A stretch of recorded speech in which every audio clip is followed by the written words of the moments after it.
नमस्कार दोस्तों, आज के इस वीडियो लेक्चर में हम सब पढ़ने वाले हैं स्टैंडर्ड फॉर्म ऑफ कॉन्ट्रैक्ट के बारे में। इसे एक और नाम से जाना जाता है, कॉन्ट्रैक्ट ऑफ आदेशन करके इसका एक और नाम है। ठीक है, इस नाम से भी काफ़ी लोग जानते हैं और ज़्यादातर लोग इससे स्टैंडर्ड फॉर्म ऑफ कॉन्ट्रैक्ट को ही नाम से ही इसको जानते हैं। ठीक है, तो आज के इस वीडियो लेक्चर में हम सब क्या क्या पढ़ने वाले हैं थोड़ा सा वो देख लीजिएगा।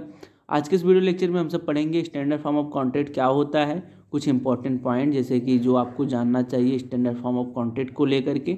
उसके बाद स्टैंडर्ड फॉर्म ऑफ कॉन्ट्रैक्ट को लेकर के क्या कोई भी नियम और शर्त किसी भी व्यक्ति के ऊपर लागू की जा सकती है, उसको हम लोग देखेंगे। क्या मनमानी तौर पर कोई भी कंपनी किसी भी प्रकार की नियम और शर्त बना सकती है, उसके बारे में हम लोग जानेंगे। साथ में एलिमेंट, ठीक है, स्टैंडर्ड फॉर्म ऑफ कॉन्ट्रैक्ट में जो भी एलिमेंट होता है वो हम लोग देखेंगे। इंपॉर्टेंट कुछ एलिमेंट्स हैं उसको देखने वाले हैं। इसी के साथ एडवांटेज हम देखेंगे कि स्टैंडर्ड फॉर्म ऑफ कॉन्ट्रैक्ट की क्या एडवांटेज है, क्या लाभ है। ठीक है, इस प्रकार के संविदा से क्या लाभ होती है। उसके बाद हम लोग पढ़ने वाले हैं केस लॉ। ठीक है, तो चलिए फिर आज के कमाल के लेक्चर से शुरू करते हैं। साथ ही जिसको भी नोट्स चाहिए हुआ उसका लिंक मैंने डिस्क्रिप्शन में डाल दिया है, जाकर के वहाँ से नोट्स ले सकते हैं। बाकी कॉन्ट्रैक्ट की और भी लेक्चर सीरीज हमारी अटेंड करने के लिए विथ नोट्स के साथ आप क्या करिए, प्लेलिस्ट का लिंक जो है मैंने डाल दिया है, जाकर एक बार आप चेक कर लीजिए। कॉन्ट्रैक्ट की शुरू से लेकर अंत तक जो भी प्लेलिस्ट है मिल जाएगी।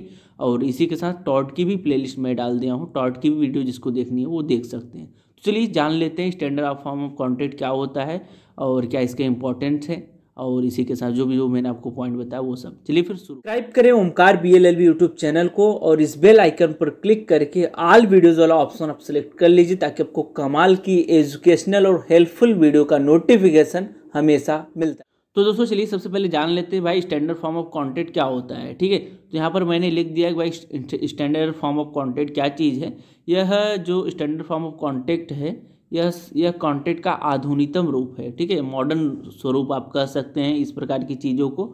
और इसमें क्या होता है, जैसा कि हम सब जानते हैं कि कॉन्ट्रैक्ट करने हेतु क्या होता है, सबसे पहले ऑफर दिया जाता है, उसके बाद में एक्सेप्टेंस होना आवश्यक होता है, और साथ में फ्री कॉन्सेंट, जो कि अभी अभी हाल फिलहाल में हमने उसकी हम लोगों ने वीडियो लेक्चर के जरिए फ्री कॉन्सेंट को पढ़ा था। बहुत ही कमाल की वीडियो लेक्चर थी और आप लोगों का बहुत प्यार भी मिला था उसमें। तो ये सब जो चीज़ है वो होना ज़रूरी होता है। एक नॉर्मल आप जब कॉन्ट्रैक्ट करते हैं ये सब चीज़ होना ज़रूरी होता है, तब जा करके एक संविदा का यहाँ पर आप देखेंगे वहाँ पर निर्माण होता है। ठीक है, तो जबकि स्टैंडर्ड फॉर्म ऑफ कॉन्ट्रैक्ट का क्या रूल होता है, यहाँ पर आप देखिए, यहाँ पर मैंने सेकंड पॉइंट के अंतर्गत लिखा है। परंतु स्टैंडर्ड फॉर्म ऑफ कॉन्ट्रैक्ट को लेकर के यहाँ पर आप देखेंगे, यहाँ यह थोड़ा सा, ठीक है, यह थोड़ा सा अलग होता है। यह कॉन्ट्रैक्ट के जैसा ही होता है, ठीक है, जो आप संविदा करते हैं उसी के जैसा होता है, बट थोड़ा सा अलग होता है। क्योंकि क्या अलग होता है, क्योंकि इसमें संविदा बहुत सारे लोगों के साथ एक साथ की जाती है। ठीक है, और यहाँ पर समय, ठीक है, एक समय पर ही यहाँ पर करना पड़ता है स्टैंडर्ड फॉर्म ऑफ कॉन्ट्रैक्ट में। देखिए क्या होता है, कॉन्ट्रैक्ट में क्या होता है, नॉर्मल सा हम और आप, जैसे कि आप और हम हो गए, किसी सामान को लेकर के और संविदा कर रहे हैं। ठीक है, लेकिन स्टैंडर्ड फॉर्म ऑफ कॉन्ट्रैक्ट में एक ये नीड होती है कि भाई जो भी संविदा कर रहा है उसको ये आवश्यकता होती है कि एक ही समय में उसको बहुत सारे लोगों के साथ, ठीक है, वो संविदा करनी है। जैसे कि कोई सर्विस अगर कोई कंपनी दे रही है, ठीक है, जैसे कि मान लीजिए रेल जो हमारी गवर्नमेंट है वो रेलवे सर्विस प्रोवाइड करवा रही है, तो यहाँ पर रेलवे को एक ही समय में बहुत सारे यात्रियों के साथ अपने कुछ टर्म्स एंड कंडीशन के साथ यहाँ पर उनसे संविदा करनी पड़ती है। ठीक है, तो यही स्टैंडर्ड फॉर्म ऑफ कॉन्ट्रैक्ट के अंतर्गत आता है। अभी हम लोग बहुत ही ईजी आगे से इसको समझेंगे। यहाँ पर आप बेनिफिट देखेंगे कि एक ही समय में बहुत सारी संविदा इसमें होती है। ठीक है, सेकंड पॉइंट देखिए, इस प्रकार की संविदा बड़े बड़े कंपनियों द्वारा की जाती है। यहाँ पर आप देखिए इस प्रकार की जो संविदा है वो बड़े बड़े कंपनियों द्वारा की जाती है, ताकि वह अपनी नियम और शर्तें लोगों को बता सके और उन्हें वो सतर्क कर सके। ठीक है, जैसे कि कुछ गाइडलाइंस होती हैं कंपनियों की, जैसे आप नौकरी करने के लिए गए या फिर जॉब करने के लिए गए या फिर कोई भी कंपनी की कोई बेनिफिट आप ले रहे हैं, तो वो कुछ नियम और शर्त बताते हैं, भैया सावधान रहो, ये चीज़ से दूर रहो। इस प्रकार की चीज़ें वो इस संविदा के इस संविदा के अंतर्गत करते हैं, जिसको हम लोग बोलते हैं स्टैंडर्ड फॉर्म ऑफ कॉन्ट्रैक्ट। ठीक है, तो ये जो ज़्यादातर जिसका प्रयोग है, स्टैंडर्ड फॉर्म ऑफ कॉन्ट्रैक्ट का जो प्रयोग है वो ज़्यादातर बड़ी बड़ी कंपनियां करती हैं। ठीक है, तो ये आप लोगों ने समझ लिया। नेक्स्ट पॉइंट देखिए, इसमें क्या होता है, इसमें कंपनी उन लोगों को क्षतिपूर्ति देने से बच जाती है जो नियम और शर्तों का उल्लंघन करते हैं। यहाँ पर एक बेनिफिट ये होता है कि जैसे कि जो शर्त और चीज़ें बना के रखी है कंपनी वालों ने, ठीक है, अगर कोई उस शर्त और नियम पर नहीं चलता तो वो जो क्षतिपूर्ति है, क्षतिपूर्ति मतलब कि रेमडीज,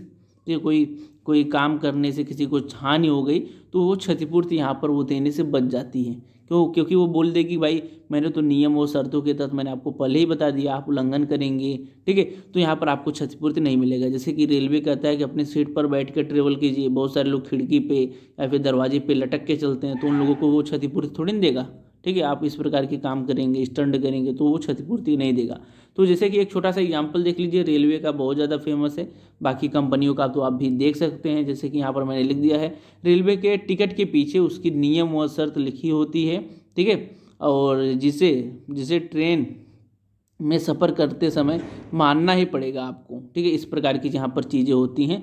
अगर आप नहीं ट्रेन में सफ़र नहीं करना चाहते हैं, इस प्रकार के नियम के शर्तों को पालन नहीं करना चाहते, तब आप ट्रेन में सफ़र नहीं करेंगे। अगर आपने टिकट ले लिया, आप चढ़ गए, तो यहाँ पर आपका जो कॉन्सेंट है माना जाएगा कि भाई आपने जो अपनी सहमति है उस संविदा के प्रति दे दी है, ठीक है। अगर आपको वो जो नियम और शर्तें अच्छा नहीं लगता तो आप ट्रेन में सफ़र मत कीजिए, ठीक है। इस प्रकार की चीज़ें यहाँ पर होती है।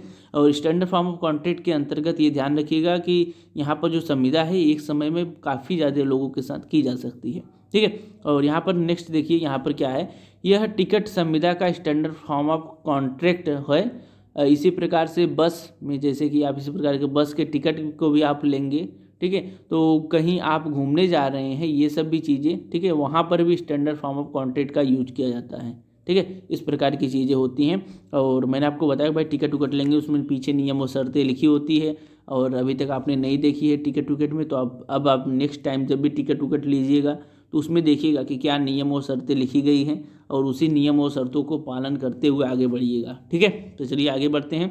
अब यहाँ पर मेन बात ये आती है, भाई अपने स्टैंडर्ड फॉर्म ऑफ कॉन्ट्रैक्ट पढ़ लिया, ठीक है, क्या चीज़ होती है, मैंने आपको बताया कि भाई ऐसा ऐसा चीज़ है, और कंपनियां एक साथ काफ़ी लोगों को सर्विस अपनी देने के लिए इस प्रकार की चीज़ों का यूज करती हैं, ठीक है, ये आपने समझ लिया। यहाँ पर मेन मुद्दा ये आता है भाई, क्या स्टैंडर्ड फॉर्म ऑफ कॉन्ट्रैक्ट के अंतर्गत कोई, ये क्वेश्चन है, क्या स्टैंडर्ड ऑफ कॉन्ट्रैक्ट के अंतर्गत क्या कोई भी नियम और शर्तें आपसे मनवाए जा सकते हैं या पालन करवाई जा सकती है, ये एक मेन इंपॉर्टेंट मुद्दा है, यहाँ पर भी रहना चाहिए था, ठीक है, यहाँ पर हम भूल गए थे, तो ये ध्यान रखिएगा, ठीक है। तो यहाँ पर बात ये कहने का अर्थ है कि भाई जो स्टैंडर्ड फॉर्म ऑफ कॉन्ट्रैक्ट है, ठीक है, वो तो ठीक ठाक है भाई, नियम और शर्त हैं, ठीक है, लेकिन क्या इसके अंतर्गत कोई भी चीज़, कोई भी उसने लिख दिया भाई अगर कोई मतलब इस प्रकार काम करेगा 50,000 रुपये कंपनी को भरेगा, ऐसा करेगा तो ऐसा करेगा, क्या कोई भी चीज़ करवा सकती है? नहीं। यहाँ पर ये आंसर के अंतर्गत आप देखेंगे, इसके अंतर्गत वही नियम और शर्तें यहाँ पर पालन करवाई जा सकती हैं, यहाँ पर ध्यान रखिएगा, जो कि लॉफुल और युक्ति हो,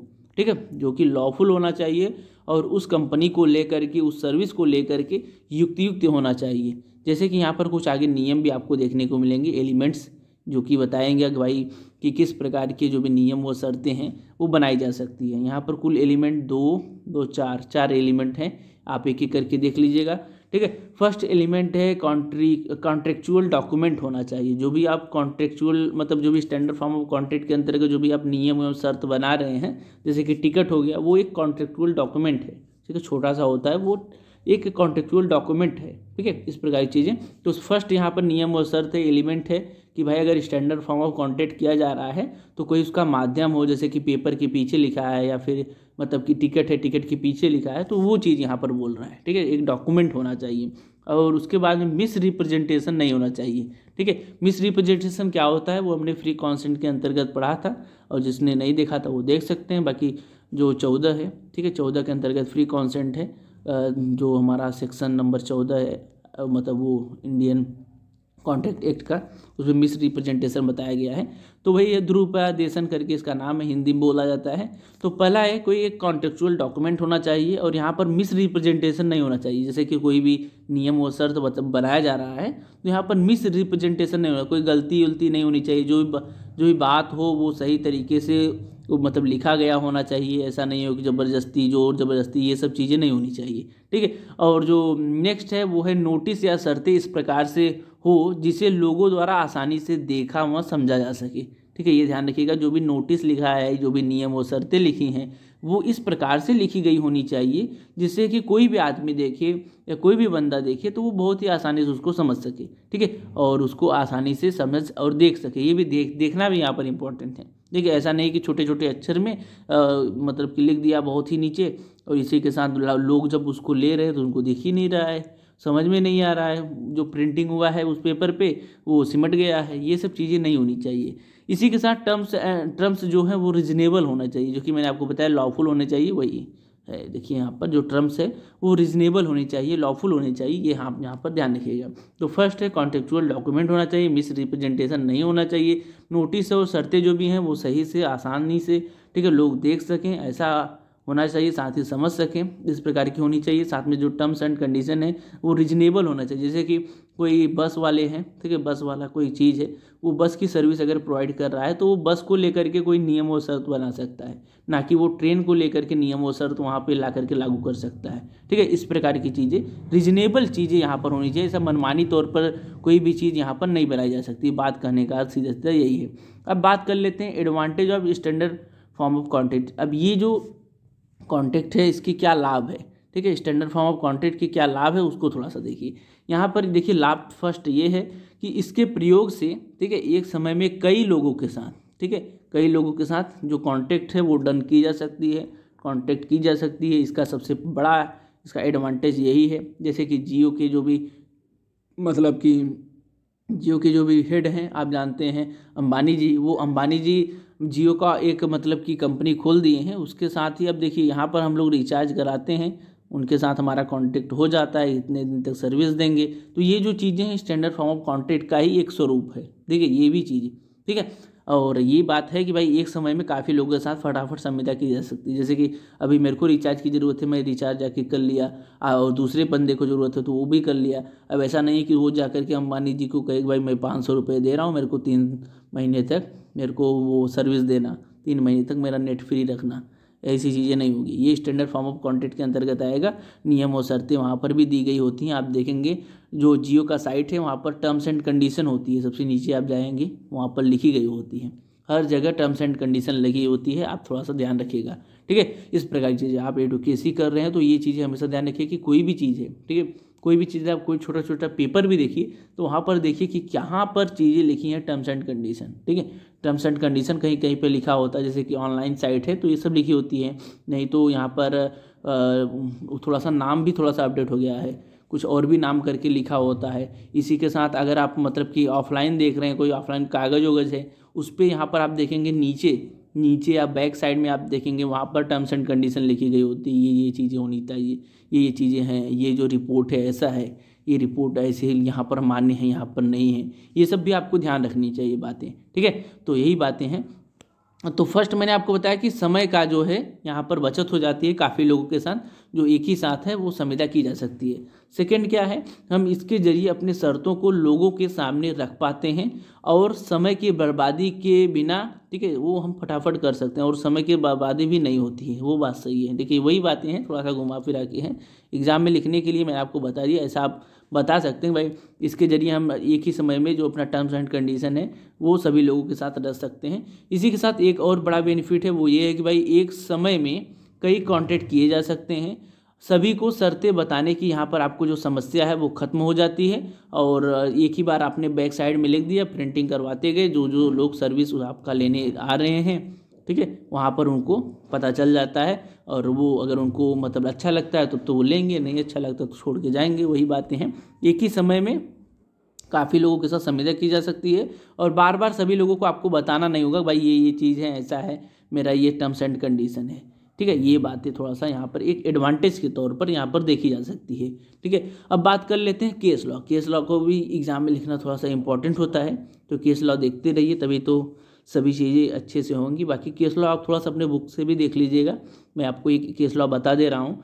इसका नाम है सेंट्रल, ठीक है, तो इसको डिलीट कर दे रहे हैं, सेंट्रल इंग्लैंड वार्डर ट्रांसपोर्ट भोजनागर का ये केस लॉ है, 1986 का केस लॉ है। इस केस में क्या हुआ था वो मैंने यहाँ पर इसके अंतर्गत लिखा हुआ है, ठीक है। इसमें क्या हुआ था कि इसमें एक नियम यह बनाया गया था कि सरकारी जो भी नौकरी करने वाले हैं लोग हैं को लेकर के हम उनको कभी भी निकाल सकते हैं, कुछ दिन पहले थोड़ा सा नोटिस देंगे, उसके बाद में उन्होंने बोला कि भाई हम आपको निकाल देंगे। ठीक है, तो ये केस लॉ आया था कि भाई अगर कोई भी सरकारी कंपनी में काम कर रहा है तो उनको जैसे कि 10 दिन 15 दिन पहले हम नोटिस दे देंगे, उसके बाद में हम उनको निकाल सकते हैं। ये टर्म्स एंड कंडीशन के अंतर्गत उन्होंने लिखा था। बाद में जब इसको लेकर के लोगों ने विरोध प्रदर्शन चालू किया, भाई अब तो मैं जैसे कि अब कोई भी आदमी है, जैसे कि मैं ही हूँ, ठीक है, मैं ही हूँ, किसी भी कंपनी में काम कर रहा हूँ, तो यहाँ पर एक जो डर है वो हमेशा लगा रहता है कि भाई ये जो कंपनी है मेरे को कभी भी निकाल सकती है। ठीक है, तो ये जो डर है वो हमेशा सतत रहता है, भाई कभी भी कुछ हो सकता है और निकाल दिया तो मैं कहाँ जाऊँगा, कैसे क्या चीज़ें होंगी। तो इसको लेकर के काफ़ी लोगों ने इसका विरोध प्रदर्शन किया और फिर केस फाइल किया, जहाँ पर कोर्ट ने इस प्रकार की जो चीज़ें हैं वो रीजनेबल नहीं बताया कि भाई इस प्रकार का जो भी मतलब आपने स्टैंडर्ड फॉर्म ऑफ कॉन्ट्रैक्ट के अंतर्गत जो नियम और शर्त बताई है, ये बनाई है जो वो रीजनेबल नहीं है और मैं इसको अलाउ नहीं करता हूँ। यानी कि ये जो चीज़ें उन्होंने बनाई थी कि भाई मैं 14 दिन से पहले या फिर 15 जो भी है 15 दिन पहले आपको नोटिस देकर आपको निकाल सकता हूँ, ये जो चीज़ है वो गलत है और आप ऐसा नहीं कर सकते। बाद में कोर्ट ने जो वो टर्म्स एंड कंडीशन बनाए थे कंपनी वाले, उनको खारिज कर दिया और कहा गया कि ये जो नियम है वो गलत है। ठीक है, तो इस प्रकार की भी चीज़ें आती हैं, जैसे कि कोई भी कंपनी है वो किसी भी प्रकार का जो भी टर्म्स एंड कंडीशन है बना दी और लोगों को बाद में उससे प्रॉब्लम होती है, तो वो केस फाइल करके उस कंपनी के खिलाफ आवाज़ उठा सकते हैं, साथ में वो जो टर्म्स एंड कंडीशन है वो कैंसिल करवा सकते हैं। ठीक है, आप कुछ और भी केस लॉ देख लीजिएगा, बाकी मैंने आपको बता दिया। और ये होता है स्टैंडर्ड फॉर्म ऑफ कॉन्ट्रैक्ट, बहुत ज़्यादा बड़ा इसमें तोप वाली जैसी बात नहीं है, बस यही इतना सब कुछ है। बाकी नोट्स लेना हुआ तो ले लीजिएगा। नेक्स्ट वीडियो लेक्चर में कुछ और भी इंपॉर्टेंट देखते हैं, नेक्स्ट टॉपिक क्या है। और बाकी आपको भी अगर कुछ चीज़ें नहीं समझ आ रही तो आप कमेंट करके बताइए। चलिए फिर मिलते हैं नेक्स्ट वीडियो में। Thanks for watching guys, bye bye.